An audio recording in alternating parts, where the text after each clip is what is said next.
Hello and welcome to NewsClick. China has just celebrated 60 years of the founding of the People's Republic. To discuss this momentous event and to understand developments in China, both domestically and in terms of China's relations with the rest of the world, we are in discussion with Professor Aijaz Ahmad, well-known political analyst and commentator. Aijaz, 60 years of the People's Republic.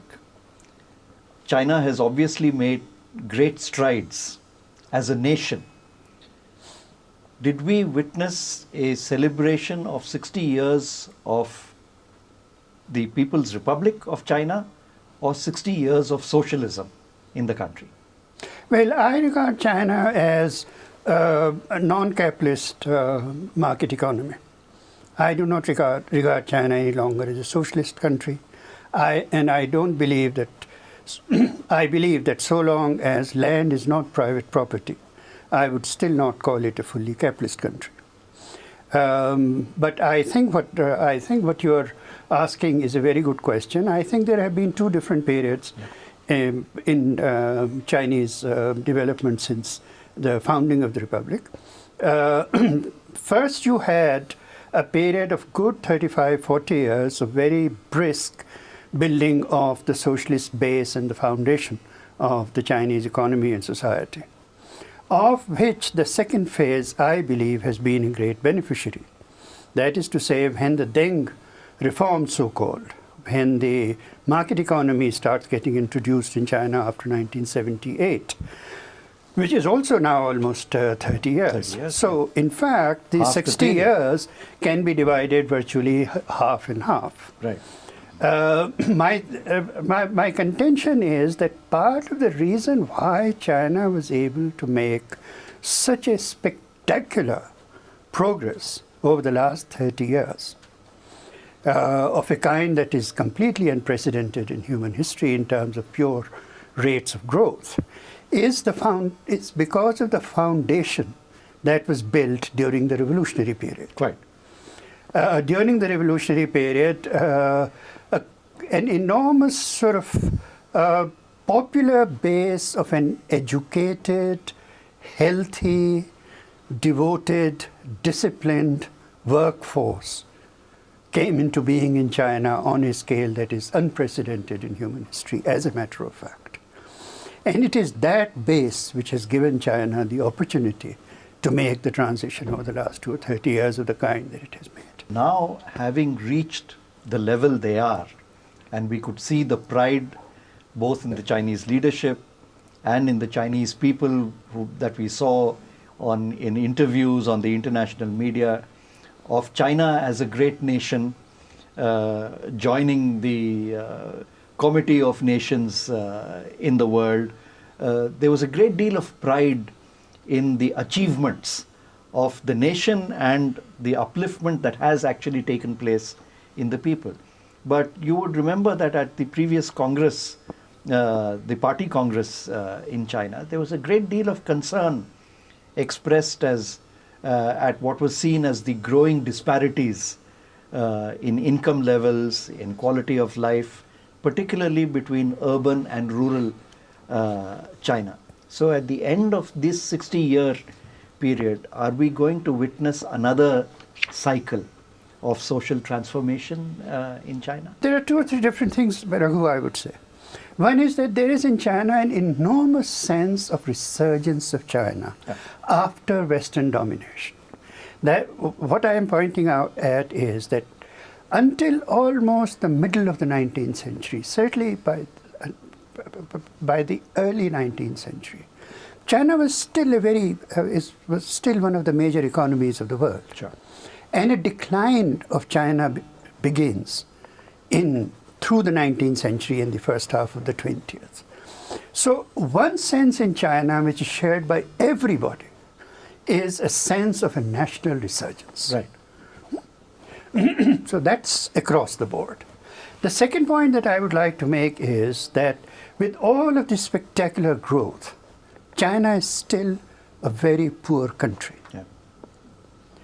In the Human Resource Development Index, China is about 84th or so in the world.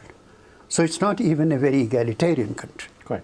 Which is what I was In that sense, you know, yes. pointing to, that even the Congress last year, the party Congress, That's recognized these disparities, and now the Chinese government and the party has gone on a special drive to try and redress this balance, although the extent to which they would be able to do that, given the drivers of the economy as they stand today, may be open to question. Well, the party itself is the main driver of this particular structure. So what I would say is that the party is caught in a contradiction, that these very disparities and a logic of growing disparities is part of the very structure of the economy that they have put in place. Right. And yet they also know that these disparities are so explosive that the country may actually experience massive dislocations, even fear of territorial breakdown, because disparities are in terms of class, they're in terms of region, they're in terms of classes and regions, nationalities. So how to carry on this very structure which produces these disparities and yet address these disparities? Yeah. They think that they have enough funds to throw at these disparities and control them. And perhaps also at least a unified political structure that exists today would be able to see through some of these disparities, at least in the short term. Well, unified political structures can also be very, very successful in very concentrated forms of accumulation. It depends what those structures are.